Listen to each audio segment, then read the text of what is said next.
Sili national. Fin du parcours Jeux Olympiques Paris 2024 dans la discipline football masculin. Dernier match des poules.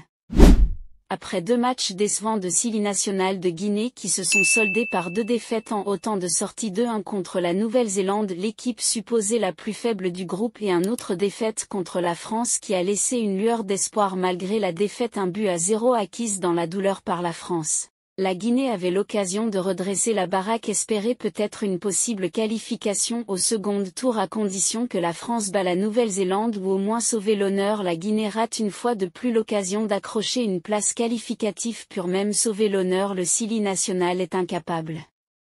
Opposé pour son 3e et dernier match de poule aux États-Unis, il y avait vraiment un grand espoir après la prestation que le Sili avait fait contre la France qui avait réussi à corriger le États-Unis 3-0. L'espoir était permis.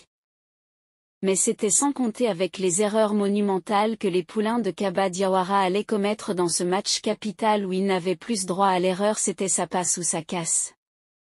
Malheureusement, ça casse pour la Guinée dans cet affrontement contre le pays de l'oncle Sam. Les Américains n'ont pas laissé durer la suspense très tôt avant la quart d'heure des Jeux sur un coup franc bien exécuté. Les États-Unis ouvrent le score direct. Le gardien guinéen endormi en retard, pas concentré, une faute de main. Faute professionnelle, on peut donner tous les qualificatifs.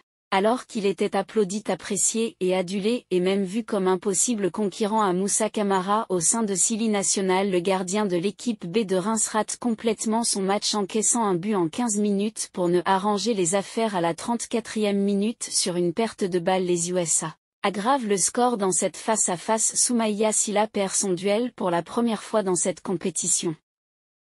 Il avait remporté 2 duels contre la Nouvelle-Zélande et 2 autres face-à-face contre la France en la personne de Jean-Philippe Mateta qui a été mis en échec par Soumaïla Sylla, mais cette fois-ci il est passé à côté de son match.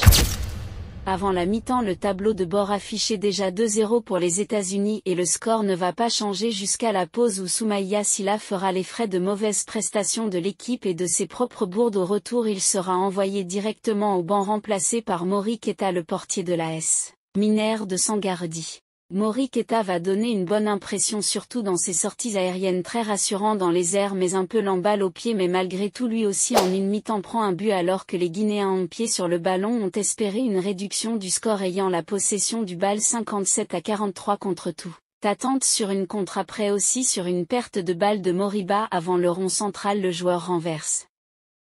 Sur le côté droite pour Paredes, le deuxième buteur des USA, sur une contrôle orientée enrhume toute la défense avant de fusiller Mori Keita un peu masqué par ses partenaires. Sans même forcer, les États-Unis marquent le 3e but du match pour enterrer toutes les chances, doucher tous les espoirs guinéens non seulement pour se qualifier mais aussi de gagner un match en Jeux Olympiques. La Guinée rentre avec 0 victoire en 3 matchs, 3 défaites, 1 but marqué, 6 buts encaissés. Il y a eu des bons et mauvais choses pour ce match. On note quand même l'absence du capitaine Naby Keita qui a senti une douleur au niveau du cuisse à l'échauffement, qui est remplacé par Ousmane Camara mis au côté droite qui n'a pas beaucoup performé en club. On le met à gauche. Amadou Diawara se débrouiller à tourner au milieu associé à Ablé Touré, lui qui a fait des gros efforts m'aider. Passe à l'adversaire, au moins on note 5 passes à l'adversaire. Al-Gassim bat pas des ballons en profondeur. L'attaquant guinéen qui se procurait la plus belle occasion est Mohamed Chérif Camara en toute fin du match, d'un ballon déposé sur sa tête, mais il fait joli coup de tête qui sera sauvé par le gardien d'une main ferme. Aliou Badara Baldé intenable sur le côté gauche va percher à 2 reprises mais stoppé in extremis. On note aussi une bonne entrée de Issaga Camara, le joueur de Nice très engagé, ainsi de Henri Camara.